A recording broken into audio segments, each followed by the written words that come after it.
all CBSE Board Class 11 student. Today's subject is English Literature and today I am going to read one chapter, We Are Not Afraid to Die, If We Can All Be Together, written by Gordon Cook and Alan Stead. Now I am going to read line wise.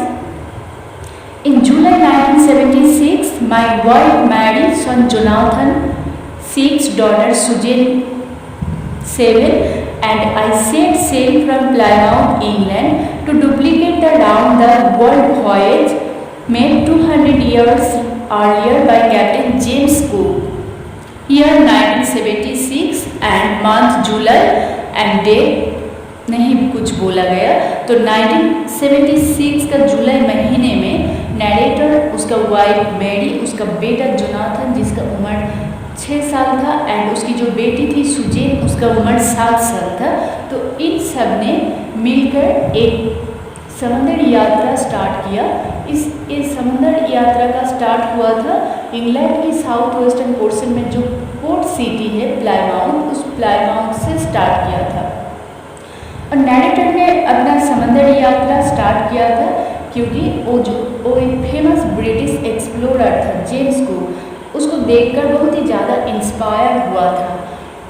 और James cook ने अपना journey 200 years पहले, that means अगर हम 1976 से 200 years deduct करते हैं तो हमें मिलता है 1776। तो 1776 में ब्रिटिश एक्सप्लोरर जेम्स को जो वर्ल्ड का एक चक्कर लगाया था एंड उसी को ये जो नैरेटर है इसको फॉलो करना चाहा था। तो इसीलिए उसने अपना सी वॉयज स्टार्ट किया था।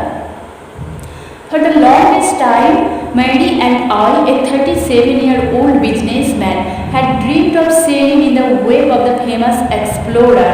तो नैरेटर की यहाँ पर डिस्क्रिप्शन दिया गया है, उसका उम्र था 37 ईयर्स एंड प्रोफेशनली वो एक बिजनेस था। तो उसका और उसका जो वाइफ है उसका एक सपना था जो फेमस एक्सप्लोरर है उसको वो फॉलो करेंगे। And for the past 16 years, that means समुद्री यात्रा स्टार्ट होने से पहले लास्ट की जो 16 ईयर्स था उस वक्त को यहाँ पर डिनोट किया गया है। वी हैड स्पेंट, हमने अतिबाहित किया था ऑल आवर लेजर टाइम, जो लेजर टाइम था वो किस पे हमने इन्वेस्ट किया था, honing our seafaring skills in British Airways. So student, honing means improve. तो नैरेटर ने समंदर यात्रा करने के लिए जो सी नॉलेज की ज़रूरती है उस सी नॉलेज के बारे में ज्ञान इंक्रीज किया था। कहाँ पर किया था ना, जो यूनाइटेड किंगडम के आसपास में जो वाटर एरिया है तो वहाँ पर उसने प्रैक्टिस किया था। Our boat, Wave Walker, a 23-meter, 30-ton wooden hard beauty, had been professionally built, and we had spent months fitting it out and testing it in the roughest weather we could find. So, यहाँ पर narrator का जो boat था तो उसी के बारे में बोला गया। तो the name of the boat was wave walker and इसका जो लेंथ था वो कितना था 23 मीटर एंड इसका वेट था 30 टन। और बोट का जो आउटवर्ड पोर्शन, दैट मीन्स जो बाहर का पोर्शन था वो ऊट से बनाया गया था। सो ऊट से बनाया गया था इसीलिए वो देखने में बहुत ही ज़्यादा खूबसूरत लग रहा था। Had been professionally built, that means बहुत ही शानदार तरीके से बनाया गया था। And we had spent months fitting it, and हमने कुछ महीना बिता दिया था इसको फिटिंग करने में एंड टेस्टिंग इट, एंड इसको टेस्ट करने में in the roughest weather we could find, roughest weather में इस बोट को हमने टेस्ट किया था। The first leg of our plan 3 year 1,500 kilometre journey passed pleasantly as we sail down the west coast of Africa to Cape Town. तो narrator ने यहाँ पर बोला उसका जो समुद्री यात्रा था उस समुद्री यात्रा का ड्यूरेशन था 3 साल।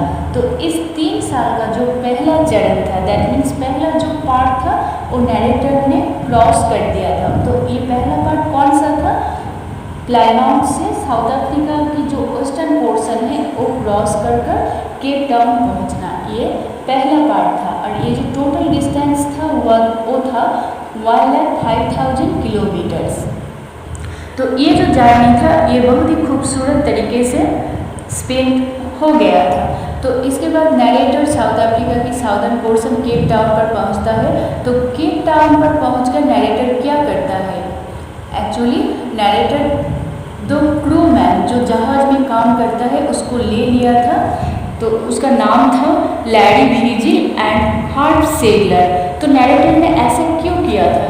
नैरेटर ने ऐसा किया था क्योंकि उसे पता था केप टाउन के बाद जब वो पूरब दिशा की तरफ जाएगा, दैट मीन्स वो जब साउदर्न इंडियन ओशन में एंटर करेगा तो वहाँ की जो ओशन है वो ओशन दुनिया की सबसे ज़्यादा खतरनाक ओशन है। तो उसको वो अकेला नहीं संभाल पाएगा, इसलिए उसने क्रू मैन को अपने साथ ले लिया ताकि अगर कुछ प्रॉब्लम आए तो सब मिलकर सामना कर सके। तो इसीलिए उसको लिया था, उन दोनों को लिया था।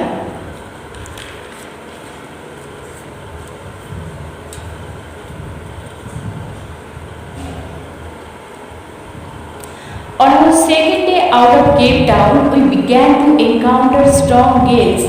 केप टाउन से जाने के बाद जो सेकेंड डे था, दैट मीन्स सेकेंड डे कहाँ था? इंडियन ओशन में था। तो सेकेंड डे में नैरेटर का एनकाउंटर, दैट मीन्स आमना सामना किसके साथ हुआ ना? जोर जोर से जो बहता हुआ हवा था उसके साथ था, और जोर से बहता हुआ हवा को गेल्स कहा जाता है। For the next few weeks they blue continuously. तो अगले कुछ हफ्ता ये जोर जोर से बहने लगा। Gales did not worry me but the size of the waves was alarming up to 15 metres as high as our main mast. So narrator ने यहाँ पर बोला जोर से बहता हुआ हवा के लिए मैं ज़्यादा चिंतित नहीं था, बट सबसे ज़्यादा जो चिंता करने वाली बात था वो जो लहर था इंडियन ओशन में, उस लहर का जो साइज था, उस साइज कितना था ना? जो जहाज का मेन मास्ट था 15 मीटर्स, तो 15 मीटर्स दैट मीन्स लहर का साइज मेन मास्ट जैसा 15 मीटर्स था। तो यही ज़्यादा सोचने वाली मैटर था। December 25 found us 3,500 kilometers east of Cape Town. दिसंबर 25 में नैरेटर ने देखा वो केप टाउन से 3005 किलोमीटर वे क्रॉस कर आगे बढ़ चुका है। Despite atrocious weather we had a wonderful holiday complete with a Christmas tree.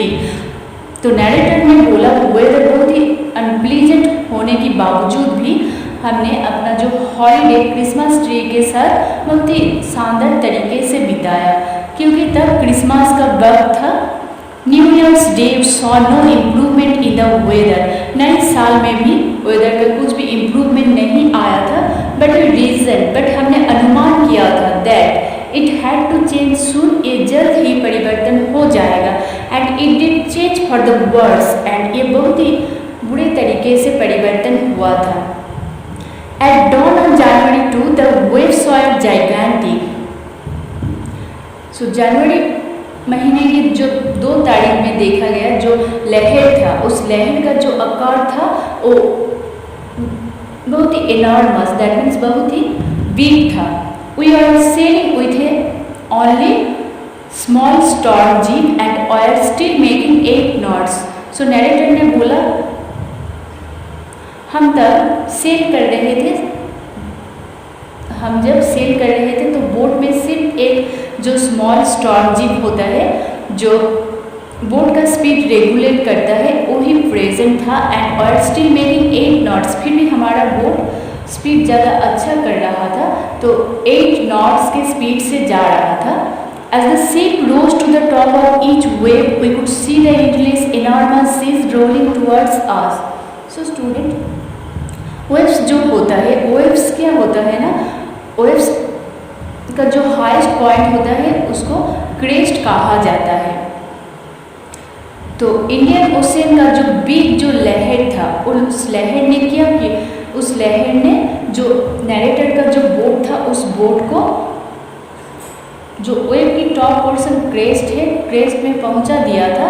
And crest में जब उस बोट पहुंच गया था तब जाकर नैरेटर ने सी को कैसे फेस किया, उसने देखा सी का जो सी है ना, एनॉर्मस सी है, दैट मीन्स एन एंडलेस कुछ भी एज नहीं है। एंड वो जो इनरमोस्ट सी था वो नैरेटर की तरफ जोर से आ रहा था। And the screaming of the wind and spray was painful to the ears. And हवा का जो चीखता हुआ आवाज़ था, एंड हवा का चीखता हुआ आवाज़ एंड पानी, वो दोनों कान में बहुत ही ज़्यादा पेनफुल लग रहा था। To slow the boat down, boat का जो स्पीड कम करने के लिए हमने क्या किया, we drop the storm jib, हमने स्टॉर्म जीप को हटा दिया। And lest heavy moving low in a loop across the star, और हमने जहाज को एक रस्सी से बांधकर उसमें एक फंदा लगा दिया। एंड जो बोट का जो बैक पोर्शन था स्टार, तो वहाँ पर उसको फिक्स्ड कर दिया। Then we double lest everything, then हमने उसके बाद हमने क्या किया ना, हमने डबल लेस्ट मीन्स दोबारा से सब कुछ बांध लिया। Went through our life raft drill, तो लाइफ रैफ्ट ड्रिल जो होता है वो क्या होता है ना, जब मेन शिप जब सिंक हो जाता है तब क्या होता है ना, जो लाइफ बोट में जो क्लाइंब करने का प्रोसेस है, तो उसी प्रोसेस को लाइफ रैफ्ट ड्रिल कहा जाता है। तो नैरेटर ने बोला हम सब क्या कर रहे थे ना, लाइफ रैफ्ट ड्रिल प्रैक्टिस कर रहे थे। अटैच्ड लाइफ लाइन्स, खुद को रस्सी से बांध लिया था चारों तरफ से। Don't oil skins, that means water proof dress पहना था। And life jackets, and life jackets भी पहना था, क्योंकि लाइफ जैकेट्स में एयर फिल होता है, तो इससे क्या होता है ना, वाटर में पर्सन फ्लोट होता है। एंड वेट करने लगे। The first indication of impending disaster came at about 6 p.m. with an ominous silence. जो खतरा का जो एक पहला इंडिकेशन था, दैट मीन्स नैरेटर ने यहाँ पर बोला